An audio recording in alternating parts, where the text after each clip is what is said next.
मंगलम भगवान वीरो मंगलम गौतमो गणी मंगलम कुंद कुंदार्यो जैन धर्मोस्तु मंगलम सर्वमंगल मांगल्यम सर्वकल्याणकारकं प्रधानं सर्वधर्माणां जैनं जयतु शासनं सहजानंद चैतन्य प्रकाशाय महीयसे नमो अनेकांत विश्रांति महिमने परमात्मने। आचार्य कुंद कुंद देव द्वारा रचित पंचास्तिकाय संग्रह नाम के ग्रंथ की 43वीं गाथा, उस पर गुरुदेव श्री के व्याख्यान, उनके मूल अंश, कुछ विशेष अंश पर अपन स्वाध्याय चलती है। 282 पेज है हिंदी में। कल जो पैराग्राफ पढ़ा था वहीं से प्रारंभ करते हैं कि जो ज्ञान और आत्मा एक अस्तित्व से रचित होने से, इस गाथा में आचार्य परमात्मा कहते हैं कि ज्ञान और आत्मा में अभिन्नपना है, एक ही है, द्रव्य से, क्षेत्र से, काल से और भाव से। तो यह बात कहकर के वो ये कहते हैं कि पुण्य पाप आदि के जो भाव हैं वे आत्मा से भिन्न भाव हैं, और ज्ञान भाव है वो आत्मा से अभिन्न भाव है। ऐसा जो आत्मा एक रूप है, ज्ञान स्वभाव स्वरूप एक अखंड अभेद आत्मा है, उसके मति ज्ञान आदि पर्यायों के भेद होने से उसे विश्व रूप भी कहा जाता है। एक तो ये कहा, दूसरा ये कहा कि एक द्रव्य स्वरूप आत्मा अपने अनंत सहवर्ती गुणों और अनंत क्रमवर्ती पर्यायों का आधार होने से वह एक रूप रहा हुआ भी अनंत रूप अथवा विश्व रूप कहना, उसमें कोई दोष नहीं आता है। विषय ये है, और इसका खुलासा चलता है कि जो ज्ञान और आत्मा एक अस्तित्व से रचित होने से, एक अस्तित्व के भाव से रचित होने से दोनों को एक द्रव्यपना है। भाषा देखो, दोनों एक द्रव्यपना, बहुत वस्तु कह करके कहा कि वस्तु का यहाँ जो बात चलती है बहुत गंभीर है। ऐसा आत्मा है, कैसा कि ज्ञान और आत्मा एक सत्ता रूप भाव है, एक सत्ता रूप तत्व है, दोनों की एक ही सत्ता है। इस पर ही सारा वजन है इस गाथा का। तो कहते हैं ऐसी अंतर प्रतीति और दृष्टि में न आए जब तक, तब तक उसे धर्म और समकित नहीं होता। वह मर जाए, व्रत और तप और क्रिया करके मर जाए, सूख जाए तो भी उसे धर्म नहीं होता। पूछते हैं समझ में आया कि नहीं बात? क्योंकि अब इसका हेतु कहते हैं, व्रत तप और क्रिया करके मर जाए, सूख जाए तो भी धर्म का अंश नहीं होता। और मैं ज्ञान स्वरूपी एक आत्मा हूँ, ज्ञान और आत्मा एक सत्ता से रचित, इनके एक द्रव्यपना है, ऐसी दृष्टि होने पर ही धर्म होता है। क्यों?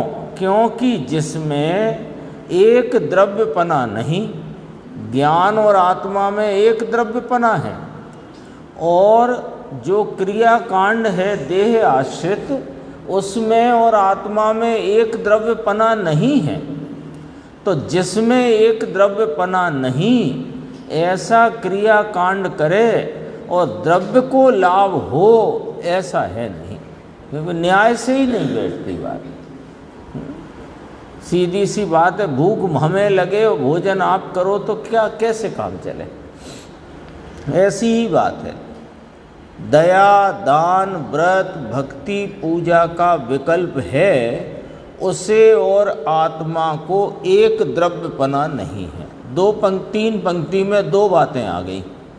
एक तो देह आश्रित जो क्रिया है वो देह तो अलग द्रव्य है, भिन्न द्रव्य है, प्रकट रूप से भिन्न है, उसके और आत्मा के एक द्रव्यपना नहीं। तो देह आश्रित क्रिया से आत्मा को लाभ हो, इस आत्म द्रव्य को लाभ हो, ऐसा नहीं है। एक बात। दूसरी बात, जो आत्मा की परिणति में उत्पन्न होते दया दान व्रत भक्ति पूजा के राग रूप विकल्प हैं, उसके और आत्मा के एक द्रव्यपना नहीं है।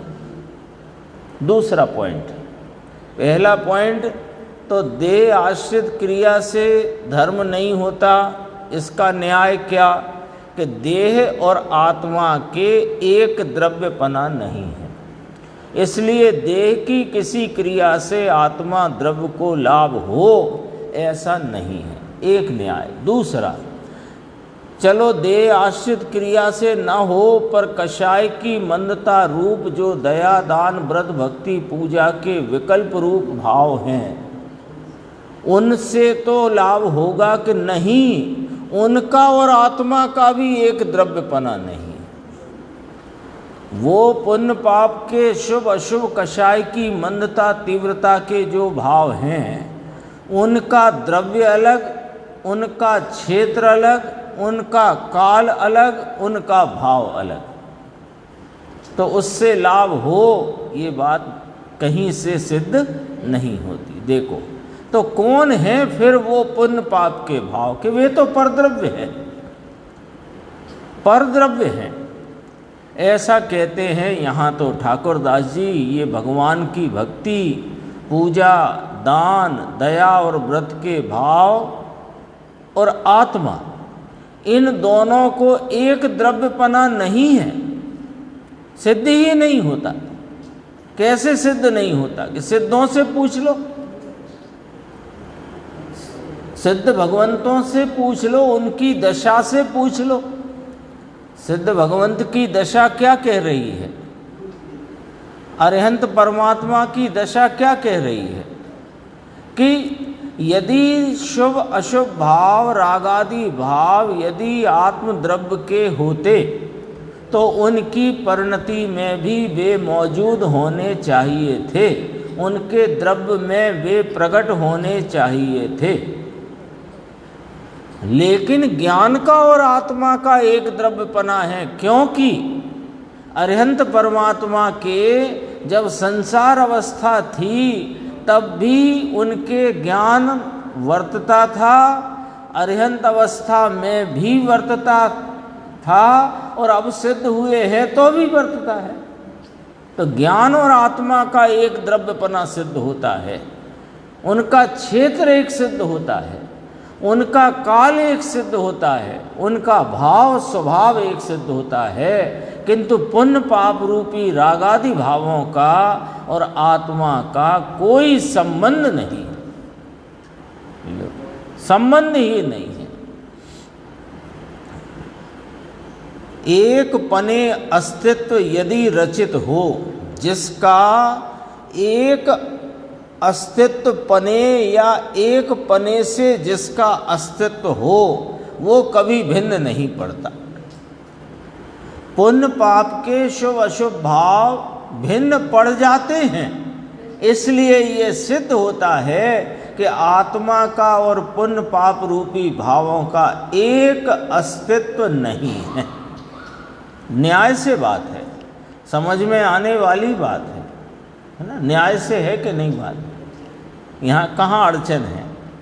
यहाँ तो क्या बात चलती है, क्यों बात चलती है कि अनादि से हमने इस चैतन्य तत्व की विद्यमानता होने पर भी कभी उस ओर लक्ष्य नहीं किया, इसलिए उसे पहचाना नहीं, जाना नहीं, अनुभव किया नहीं, उसमें आपरूपता की प्रतीति की नहीं।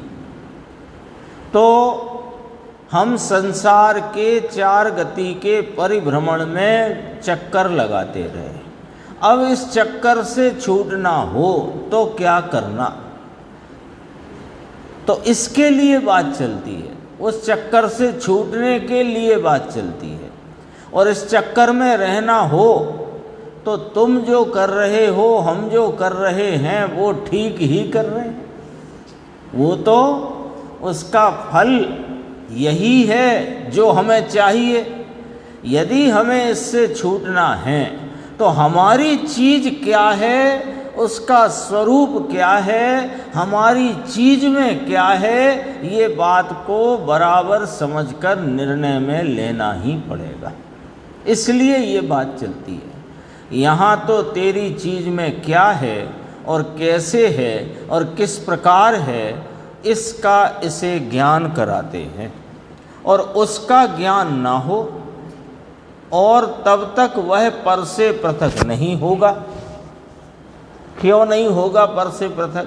क्योंकि इसने पर द्रव्य रूपी भावों में और उनके निमित्त रूपी पर द्रव्य में, यहाँ रागादि को पर द्रव्य रूपी भाव कहा।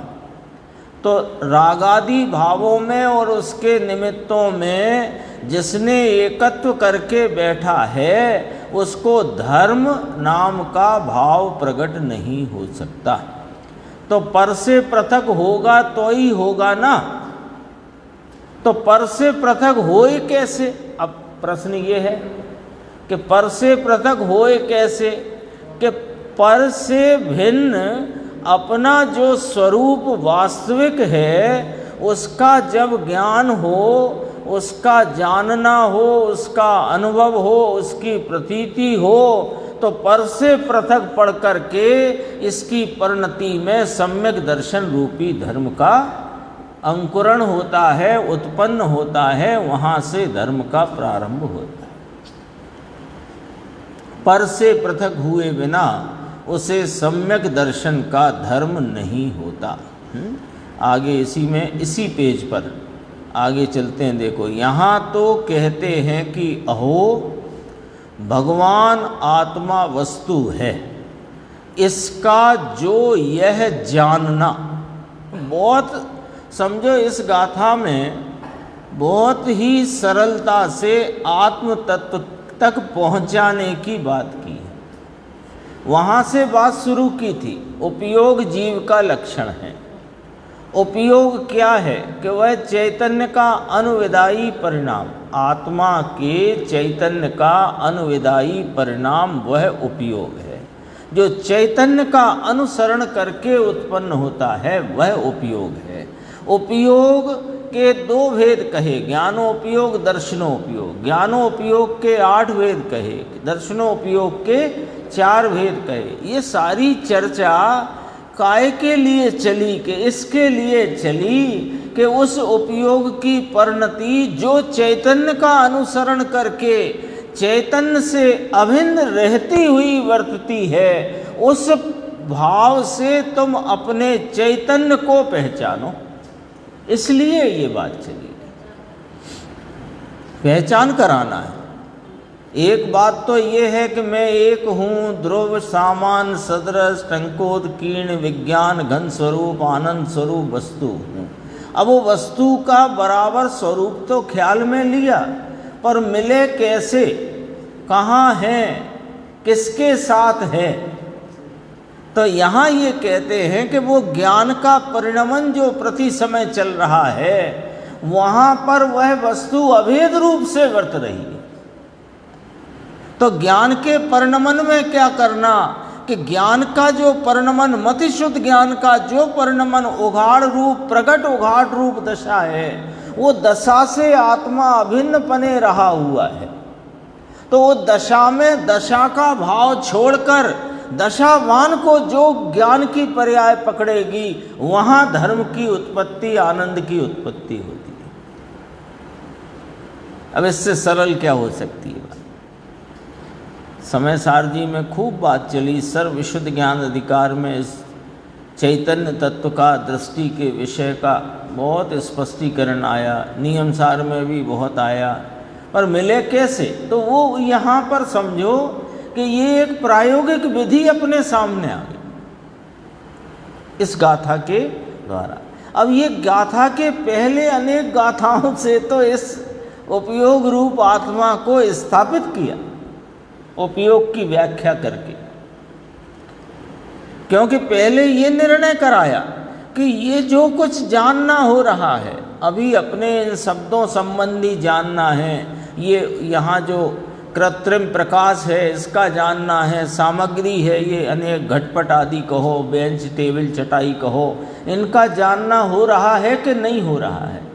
तो जानना हो रहा है वो इनमें से नहीं हो रहा है, जानना चैतन्य का अनुसरण करके हो रहा है। पहले ये निर्णय करो, पहला निर्णय, ये जानना हो रहा है तो जानना हो रहा है, भाई जानते हो ना, मैं तो जानने वाला हूँ, ये टेबल तो जानती नहीं, तो मैं जानने वाला हूँ, ये जानना हो रहा है तो जानना हो रहा है, इसमें पहले लक्ष्य ज्ञेय पे जाता है।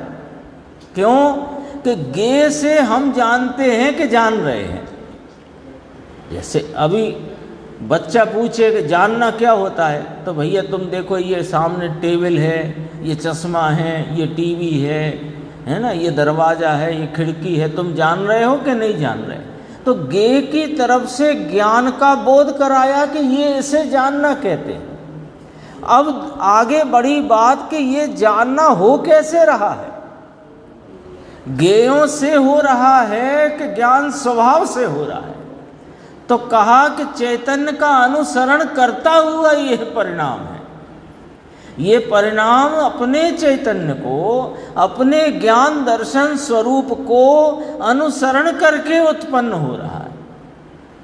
तो बात ज्ञेय से छूट गई और बात ज्ञान पर आ गई। अब ये ज्ञान स्वभाव को पहचानेगा कौन और पहचानेगा कैसे? दो बातें रह गई। ज्ञान स्वभाव को कौन पहचानेगा और कैसे पहचानेगा? कि जो ज्ञान की प्रति समय उत्पन्न होती स्वभाव सामर्थ्य से प्रकटती हुई, जो चैतन्य का अनुसरण करती मति शुद्ध ज्ञानादि रूप जो पर्याय हैं उपयोग की, वे ही पहचानेंगी इसको। तो कैसे पहचानेंगी? कि ये जो मति शुद्ध ज्ञान रूप जो परिणमन है, ये जो अल्प विकास रूप अवस्था प्रकट है, इस अवस्था में ये अवस्था की प्रकटता अवस्था 92 से है। ये जो जानने की दशा, जानने के स्वभाव और स्वभाववान में से आई है। तो जानने की अवस्था का लक्ष्य छोड़कर जो अवस्था, जो दशा, जो पर्याय, पर्याय का लक्ष्य छोड़कर वहाँ वर्तते हुए एक रूप स्वभाव को पकड़ेगी, वहाँ पर सम्यक दर्शन रूप धर्म की प्राप्ति होती है। अर्थात आत्मा पर से पृथक जानने में, अनुभवने में और प्रतीति में आता है। बात सामान्य नहीं है, ये गाथा बहुत गंभीर गाथा है। देखो, वस्तु भगवान आत्मा वस्तु है, इसका जो ये जानना, अभी अपन ने जानने की चर्चा करी ना, ये जो जानना जिसके अस्तित्व में है वह जानना, तो जानना वह गुण और आत्मा गुणी। जानना किसका कार्य है? ज्ञान गुण का। और वस्तु आत्मा कौन? कि उस गुण का गुणी, गुण को धरने वाला गुणवान, गुण गुणी। तो दोनों भिन्न नहीं है भैया किसी भी प्रकार से। दोनों कारण, दोनों अर्थात आत्मा और ज्ञान दोनों, गुणी और गुण दो, दोनों गुणी भगवान और ज्ञान गुण शक्ति से दोनों एक अस्तित्व से, उनके अस्तित्व का होना एक ही अस्तित्व है। बोलो, निर्णय करना पड़ेगा, मंजूर करना पड़ेगा। और ऐसे नहीं कि आचार्य कुंद भगवान ने कहा, फिर अमृतचंद्र आचार्य देव ने कहा, ये उनने कहा इसलिए शिरोधार्य करो, लेकिन निर्णय अपने युक्ति से और न्याय से खुद करो। और निर्णय के लिए हमें पूज्य गुरुदेव श्री अपने को सारा खुलासा करके अपने को निर्णय के लिए सहूलियत करते हैं। बात तो आचार्य भगवंतों के द्वारा सर्वज्ञ देव की परंपरा में आई है, क्योंकि वस्तु का स्वरूप ऐसा है। आया देखो, अब अपने बात चल रही थी पर्याय की, और ये गुण कहाँ से आ गया? बात तो पर्याय की चल रही थी, ये गुण कहाँ से आ गया? भाई वो पर्याय कौन है? वो गुण की ही वर्तमान प्रकटता है। ये जो जानना, ये पहली लाइन में गुरुदेव ने स्पष्ट किया, दोबारा देखो, इसका जो ये जानना, तो जानना पर्याय को देखो जरा समझने के लिए। जानना क्या हो रहा है कि परिणाम रूपी कार्य हो रहा है। ये कार्य किसका है? कि ज्ञान स्वभाव का है। वो जानना, जानना जानने से हो रहा है, तो जानना गुण हुआ, और जानने रूप ज्ञान गुण को धरने वाला धनी, उस गुण का गुणी, सो वह मैं अभेद अखंड एक रूप आत्मा। जी देखो, जिसके अस्तित्व में है ये जानना। अभी परिणाम लिखो, परिणाम किसके अस्तित्व में परिणमित हुआ? एक ज्ञान के अस्तित्व में। तो ये जानना, जानने का स्वभाव कहाँ है? ये जानना हुआ ना, परिणाम हुआ जानने का। तो जानने का परिणाम कहाँ से हुआ? तो निर्णय कराया कि ये चैतन्य का अनुविदायी परिणाम है। तो चैतन्य गुण है, और गुण और गुणी एक ही वस्तु है, एक अस्तित्व से रचित है, एक ही होने पने से है। गुणी भगवान और ज्ञान गुण शक्ति से दोनों एक अस्तित्व से, उनके अस्तित्व का होना एक ही अस्तित्व है।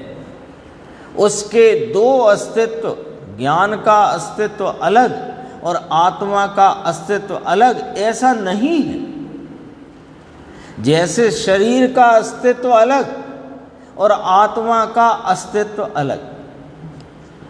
देखना, अभी शास्त्र की भाषा से ही समझना। शरीर और आत्मा को एक क्षेत्र अवगाही कहा गया, और ज्ञान और आत्मा को आत्मा में व्यापक कहा गया है। फर्क आया कि नहीं आया? इसी में से आती कि नहीं बात? निर्णय तो अपने को करना है। ज्ञान आत्मा से एक क्षेत्र अवगाही नहीं कहते, ज्ञान आत्मा में पसरा हुआ है, व्यापक है, और शरीर आत्मा में पसरा नहीं है, वो एक क्षेत्र अवगाही है। तो जैसे शरीर और आत्मा एक क्षेत्र अवगाही होने पर भिन्न भिन्न है वस्तुपने, अस्तित्वपने, ऐसे ज्ञान और आत्मा भिन्न भिन्न नहीं है, एक ही अस्तित्वपने है। देखो, बात एक ही चली, अभी समझो 20-25 मिनट हुए, एक ही बात चली है, लेकिन इस बात में जितना वजन, जितना इस पर दाव आएगी, उतना आपका निर्णय खिल करके आएगा, और निर्णय खिलेगा तो वस्तु मिलेगी, और कोई रीति नहीं है। ऐसे पढ़ने से कुछ नहीं होता है ना, बाँचा ज्ञान से काम नहीं चलेगा। आत्मा का अस्तित्व अलग, ऐसे ज्ञान का अस्तित्व अलग, आत्मा का अस्तित्व अलग, ऐसा नहीं है। जैसे शरीर का अस्तित्व और आत्मा का अस्तित्व भिन्न भिन्न है, ऐसे ज्ञान और आत्मा का अस्तित्व भिन्न भिन्न नहीं है। जैसे पुण्य पाप आदि कषाय भावों का और इस निकषाय स्वरूप आत्मा का अस्तित्व न्यारा न्यारा है, ऐसे ज्ञान का और आत्मा का अस्तित्व न्यारा न्यारा नहीं है। भाई, ऐसी धर्म कथा तो किस प्रकार की है? लोग बेचारे नए होना, रूढ़िगत वाले समझ गए। जो जैन कुल में कुल परंपरा से जो चलता आया, होता आया, उसको ही धर्म मान बैठे, इसका नाम है रूढ़िगत, है ना। जैसे हमारे यहाँ तो चंदन नहीं लगाया जाता, हमारे यहाँ तो इस प्रकार पूजन होती है, हमारे यहाँ इस प्रकार भक्ति होती है, हमारे यहाँ ऐसा खाना पीना होता है, हम इस प्रकार, ये इसको ही धर्म मान लिया। ये धर्म नहीं है, धर्म का स्वरूप नहीं। ये तो जो धर्म प्राप्ति जिनको हो गई है, ऐसे जीवों के बाह्य में ऐसा ही होता है, ये वाली बात है, वो धर्म नहीं है। धर्मी की का राग है वो उस प्रकार का। उन्हें तो ऐसा लगे कि ये क्या कहते हैं, आत्मा, ज्ञान, एक अस्तित्व, द्रव्य, क्षेत्र, काल, भाव, इतनी माथा पच्ची करे कौन? आप तो ये बताओ सुबह कितने बजे आना है, कैसे आना है, क्या करके आना है, ये बता दो तो हम शुरू कर दें काम अपना। बापू तुझे तेरी वस्तु की खबर नहीं, परमेश्वर ये कहते हैं। समझ में आया? देखो नीचे और है बात, बहुत ही अच्छा एक दृष्टांत लिया है 10 लाइन के बाद। जैसे पानी में ठंडापना, शीतलता और पानी दोनों भिन्न नहीं है, परंतु पानी में जितनी उष्णता अथवा जो विकार या की मेल, उससे पानी भिन्न है। बहुत गंभीर उदाहरण है ये उदाहरण का प्रयोग अपन ने सुना था 181, 82, 83 गाथा, है ना? उसको यहाँ स्मरण में ले तो अभी ये बात पूरी समझ में आएगी।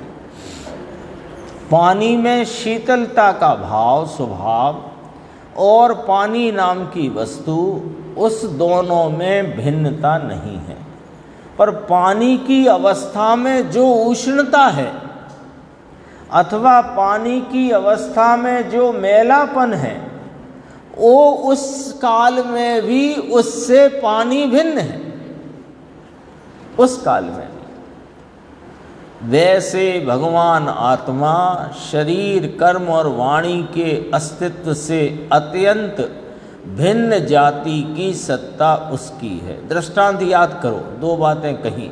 पानी की अवस्था में उष्णता और मेल रूपी जो मेलापन, 2 बातें ली ना, तो मेलापन वो अत्यंत भिन्न है और उष्णता से उत्पन्न हुई न्यारी वस्तु है। ख्याल में आई बात? पानी स्वभाव से शीतल है, निर्मल है। वो शीतल निर्मल पानी की पर्याय में जो उष्णता और पर्याय में जो मैलापन है, वो मैलापन जिस वस्तु से रहा हुआ है, वो वस्तु आत्मा से भिन्न है। और जो उष्णता है, वो उष्णता के कारण से है, आत्मा के निर्मल शीतल स्वभाव से नहीं है।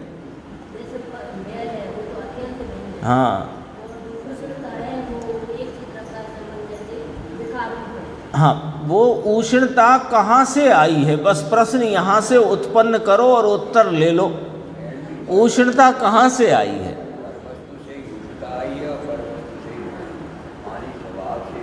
पर वस्तु से उष्णता नहीं आई। मेल जितना है वो पर वस्तु का ही, वो पर वस्तु ही है मेल, और उष्णता पर्याय में उष्णता से आई है, शीतलता के स्वभाव से नहीं आई। ये लेना है। इसका खुलासा है 2 पंक्ति में आगे देखो। भगवान आत्मा यानी निर्मल शीतल जल, शरीर, कर्म और वाणी के अस्तित्व से, मैल आदि जितना दिखाई दे रहा है उसके अस्तित्व से, उसकी भिन्न जाति की जो पदार्थ वस्तु पानी में घुली हुई है, उसकी सत्ता निर्मल शीतल जल की सत्ता से भिन्न है। ऐसे भगवान आत्मा शरीर, कर्म और वाणी के अस्तित्व से, जो कि अत्यंत भिन्न जाति की सत्ता है, उससे ये आत्मा की सत्ता न्यारी है। एक पॉइंट। अब दूसरा, उष्णता की बात। और पुण्य पाप के मेल से भी उसका अस्तित्व अत्यंत भिन्न है।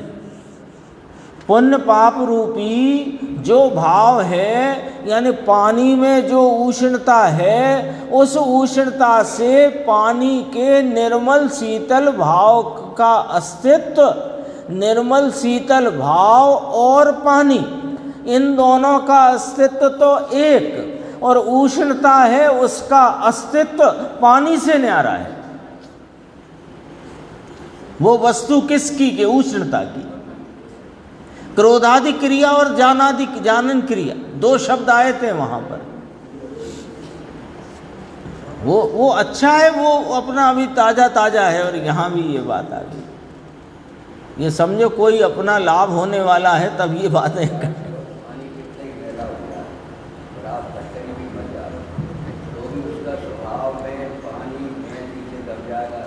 बैठेगा बैठेगा कहाँ?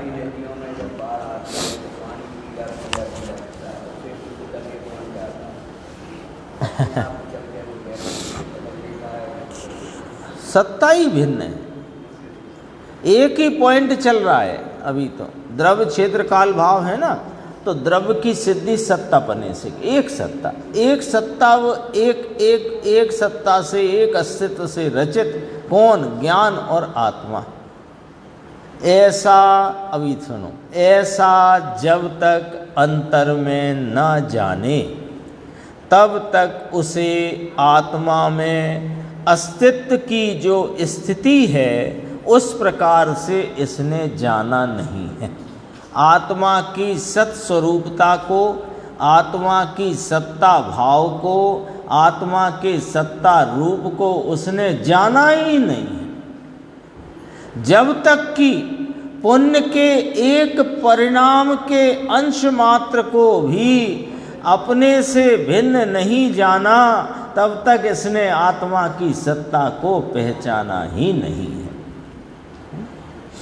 कह रहे हैं देखो ऐसी धर्म कथा मुंबई में ऐसा लगाएं तो कहेंगे ये क्या लगाया है, मुंबई में ये चर्चा कौन सुने, है ना। भीड़ तो बहुत होती मुंबई में, जब गुरुदेव जाते थे 10-10, 12-12 हज़ार, 15 हज़ार लोग इकट्ठे होते थे मुंबई में, लेकिन ये बात नहीं कह पाते थे, क्योंकि बात का भी एक सिस्टम है, जैसी सभा होती है वैसी बात होती है ना। देखो भगवान, अभी देखो बहुत गजब की बात, भगवान तेरी नज़र ज्ञान है, नज़र नाम यहाँ दृष्टि लेना है, वह नज़र करने वाला जो आत्मा, दृष्टि करने वाला जो आत्मा, उससे नज़र नाम दृष्टि पृथक नहीं है। ज्ञान पर से घटाना है तो दृष्टि से भी घटित किया। वह नज़र जो जानता है उसकी नज़र में जाकर आत्मा को पकड़े। ये नज़र, अब यहाँ नज़र से क्या दृष्टि, दृष्टि कैसी कि ये जानना प्रति समय चल रहा है ना, तो जानने के प्रति समय उत्पन्न होते हुए पर्याय रूप विशेष में जो नज़र तुम उस विशेष पर करोगे तो तुम्हें ज्ञेयों की प्रसिद्धि होगी, और उस समय यदि नज़र उन पर्याय के भाव से गौण करके या पर्याय के भाव को गौण करके वहाँ पर जो द्रव्य स्वभाव को देखोगे तो तुम्हारी नज़र में आत्मा आ जाएगा, वो नज़र आत्मा को पकड़ती है। कहीं नहीं जाना है, कुछ करना ही नहीं है, दो चीजें हैं, एक वर्तता हुआ उपयोग और एक उपयोग स्वरूप आत्मा। वर्तते हुए उपयोग में अनादि से हमने उस उपयोग की जो दशा की अवस्था विशेष है उस पर लक्ष्य रखा, उस पर नज़र करी, तो उस नज़र के कारण से ज्ञेय प्रसिद्ध हुए, राग प्रसिद्ध हुआ। जरा और बारीकी से बात करें तो राग प्रसिद्ध हुआ, राग का वेदन आया ना, तो राग का वेदन कहाँ आया है? राग का वेदन ज्ञान की अवस्था में आया है, तो वो अवस्था पर निगाह होने से वेदन में राग का भाव स्वाद रूप होता है, और उसी समय उस पर्याय विशेष को लक्ष्य से छोड़कर जो नजर अपने ज्ञायक एक रूप सामान्य स्वभाव पर गई तो वहाँ पर राग उत्पन्न नहीं होता, अपितु आत्मा के मौलिक, आत्मा के स्वयं के आनंद भाव का परिणाम वेदन में आता है। वो वास्तव में आत्मा है। 20वां बोल अलिंग ग्रहण का। चारों तरफ से मिलाओ, एक बात खड़ी होती है। कहीं से मिलाओ, देखो लक्ष्य कहाँ। इसलिए ये नजर वाली बात यहाँ गुरुदेव ने 4 पंक्तियों में करी। बहुत गजब की बात। नजर कहाँ है, दृष्टि कहाँ है तुम्हारी। दर्पण टंगा है, दर्पण में कोई समय ऐसा हो नहीं सकता कि दर्पण की स्वच्छता की अवस्था में कुछ झलकन रूपता ना हो। झलके ही झलके, लेकिन जब दर्पण का मोल चुकाना हो, दर्पण खरीदना हो, तो फिर नजर उस बिंब पर, वो बिंब प्रतिबिंब रूप से परिणमित उस स्वच्छता के परिणाम को छोड़कर उस स्वच्छता के स्वभाव को, उसकी क्वालिटी को पकड़ते हैं ना। एक बार दिया था उदाहरण कि BMW कार दिख रही थी दर्पण में, तो दर्पण नक्की कर गया भाई साहब 1000 रुपये में आएगा, हाँ ठीक है कल ले जाऊंगा। अब अगले दिन खटारा झलक रही है उसमें। अब वो कहे ये नहीं हो तो मुझे वही दर्पण चाहिए। वो तो वो दर्पण को जानता है? नहीं जानता। वो दर्पण के स्वरूप को नहीं जानता। ये नजर में जानना चल रहा है, रागादि भाव चल रहे हैं, पर वस्तुएं जानने में आ रही हैं, ये शास्त्र के शब्द जानने में आ रहे हैं, इस संबंधी राग भी वेदन में आ रहा है। पर कहाँ कि उस पर्याय में, उस पर्याय के विशेष में। अब जरा और थोड़ी सी बात, वो पर्याय में पर्याय रूपी जो विशेष है वहाँ पर उस विशेष को नजर से छोड़ दो तो वहाँ सामान्य एक रूप स्वभाव दृष्टि गोचर हो जाएगा, नजर में आ जाएगा। और नहीं आए तो कह देना, नहीं आए तो कहना, अपन सर्वज्ञ से लड़ जाएंगे।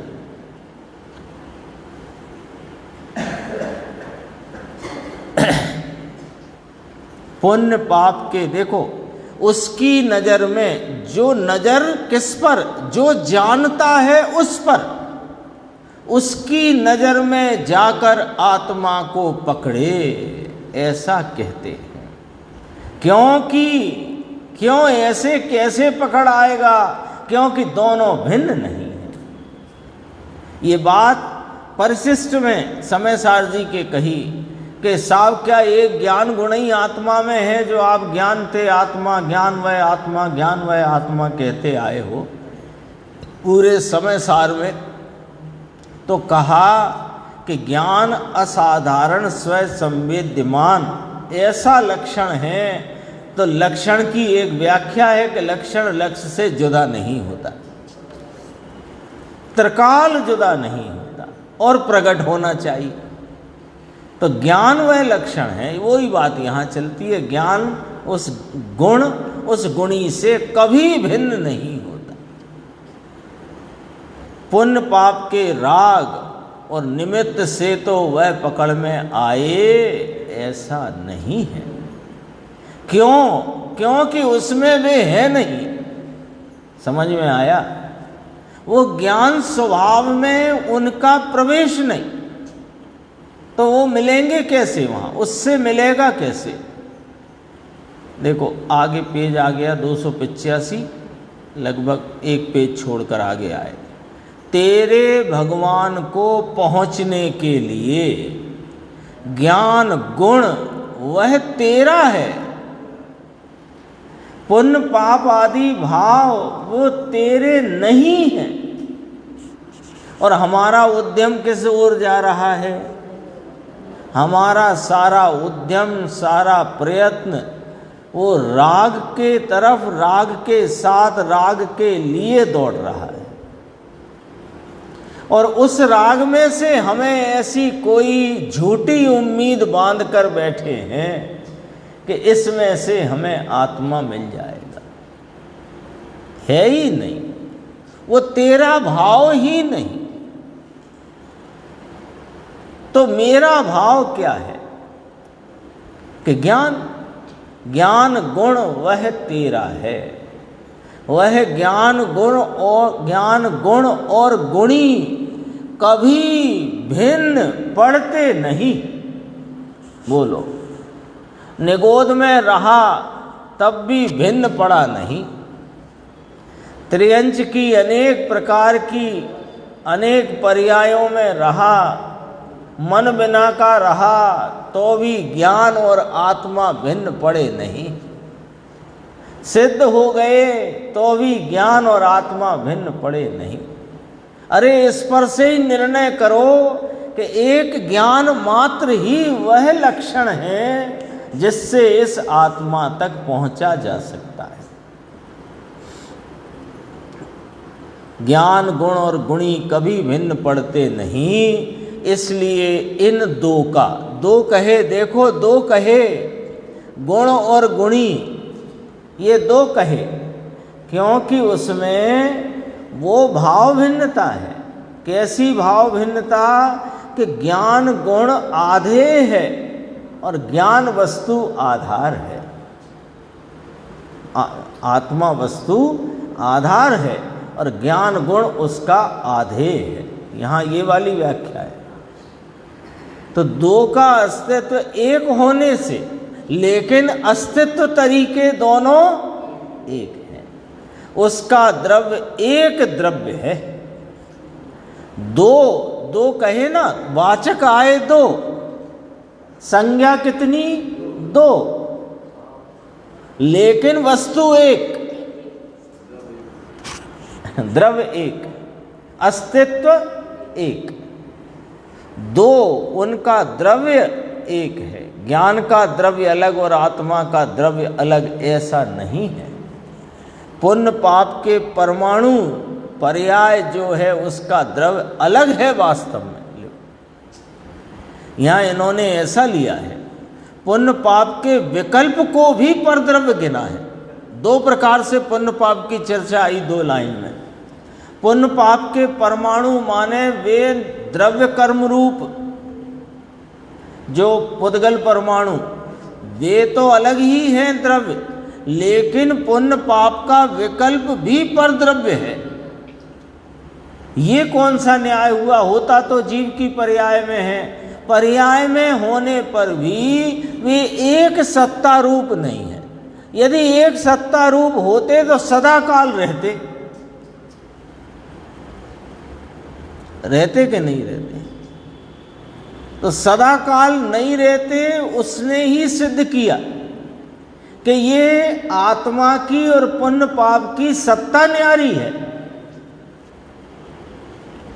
ये भी उतनी ही महत्वपूर्ण गाथा है जो संवर अधिकार की 3 गाथाएं आई, उतनी ही महत्वपूर्ण गाथा। ये भी सीधी भेद ज्ञान कराने वाली गाथा है। यहाँ इन्होंने ऐसा लिया, पुण्य पाप के विकल्प को भी परद्रव्य गिना है, स्वद्रव्य नहीं। ये दया दान व्रत विकल्प उठे, वह वृत्ति उठती है, ऐसा तो इसने अनंत बार किया है। 9वें ग्रैविक तक गया तब नहीं किया था क्या?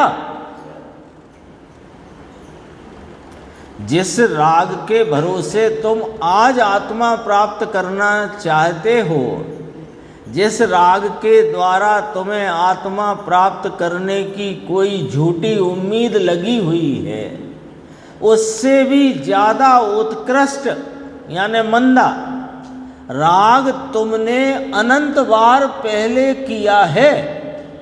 कैसे मालूम आपको कि 9वें ग्रैविक कैसे चले गए थे? पाप करके तो गए नहीं होगे। और ये जो अभी तुम जो छोटा मोटा जो शुभ भाव में तुम जो गाफिल हो रहे हो, इस भाव से भी नहीं जाते नौवे ग्रेविक। 5 महाव्रत 28 मूल गुण का निरति 4 पालन और कषाय की इतनी इतनी इतनी मंदता, वो सब अपने को मालूम है कि वो शरीर में चीरा लगाकर नमक डाल दे, मिर्ची डाले तो भी आँख की कोर लाल नहीं पड़ती। ये किया है तो तुम जब वो किया वो तो सबसे ऊंचा बता दिया, तो ये तुम छोटे मोटे ये शुभ भाव के भरोसे आत्मा प्राप्त करना चाहते हो, भाई साहब गफलत में हो, तुम गाफिल हो रहे हो। ये मार्ग ही नहीं, ये रास्ता ही नहीं है।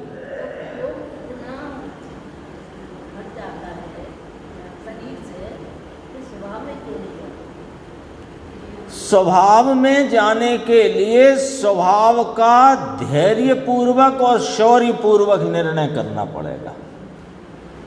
क्यों? क्योंकि जब तक ये पकड़ने के लिए तैयारी नहीं होगी तब तक यहाँ से और राग आदि से छूटना कठिन काम है।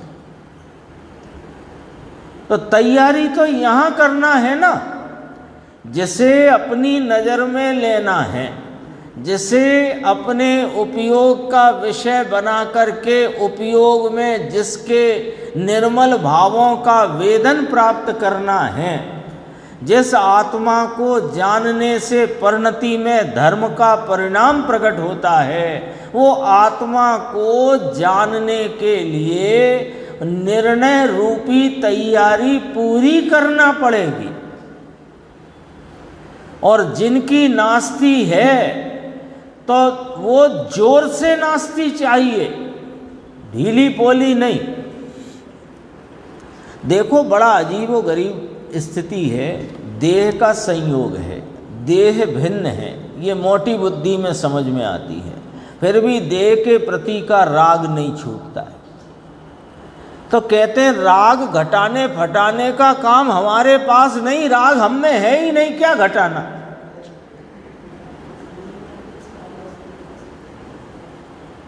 जो हमारे पास है नहीं, हमारी चीज नहीं, इसे घटाओ, हम क्यों घटाएं?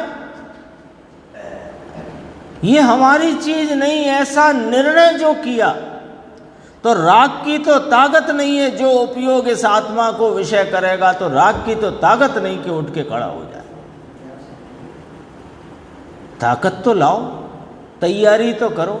हमको लगता है हमें देह तो भिन्न मालूम पड़ती है, राग भिन्न मालूम नहीं पड़ता। भिन्न मालूम तो तब पड़े कि तुमने एक बार यहाँ इस बुद्धि के व्यवसाय में भी एक बारी यदि तुमने जोर से नकारा हो राग को, तो राग भिन्न मालूम पड़ने लग जाएगा बुद्धि में, विकल्पात्मक रूप से।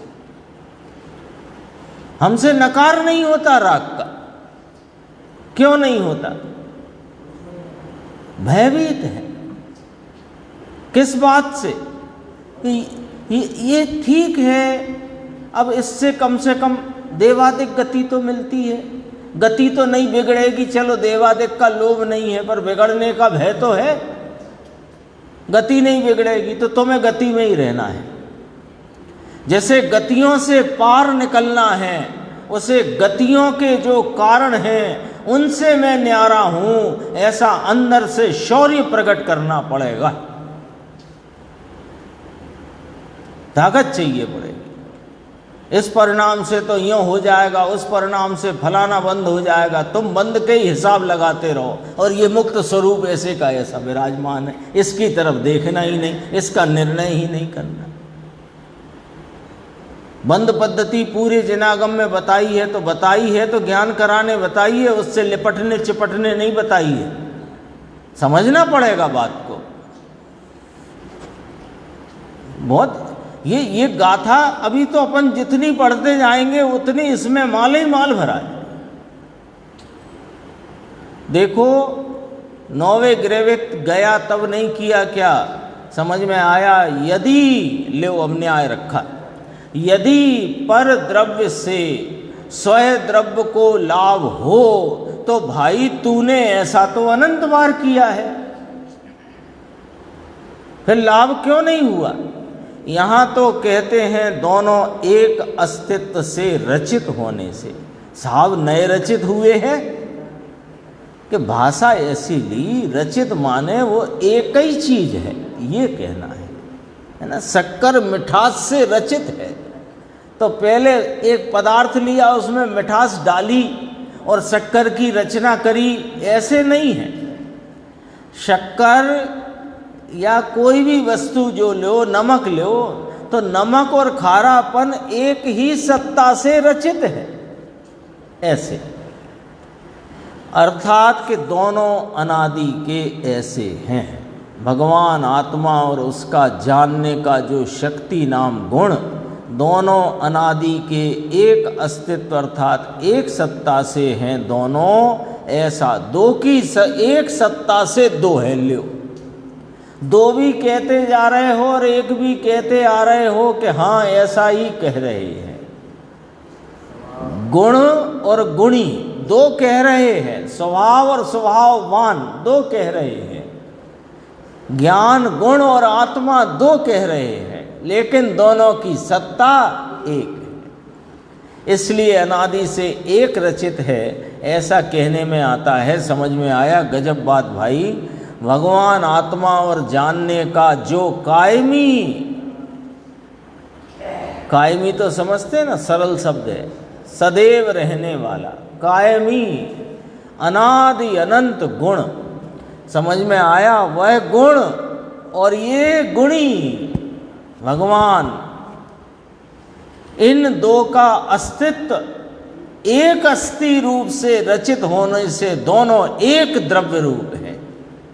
ये बात यदि समझ में आ जाएगी तो नियम से इस भव में और शीघ्र ही अपनी आत्मा की प्राप्ति होकर रहेगी। बहुत गजब की बात है, होके रहेगी। दो का अस्तित्व एक अस्थि रूप से रचित होने से दोनों एक द्रव्य रूप हैं। ज्ञान का द्रव्यपना अर्थात वस्तुपना अलग और आत्मा का वस्तुपना अलग, ऐसा नहीं है। देखो, ये राग से और पर से भिन्न करके ज्ञान से अभिन्न है, ऐसा यहाँ आचार्य परमात्मा बताते हैं। समझ में आया? अरे अरे, पकड़ना भी कठिन ऐसे अभी तो ये दोनों के अभिन्न प्रदेश होने से। अब आगे चर्चा चलेगी। अभी एक अस्तित्व से रचित होने की चर्चा थी, अब दोनों के प्रदेश अभिन्न हैं, इस बात की चर्चा आगे चलेगी। आगे की अपन स्वाध्याय।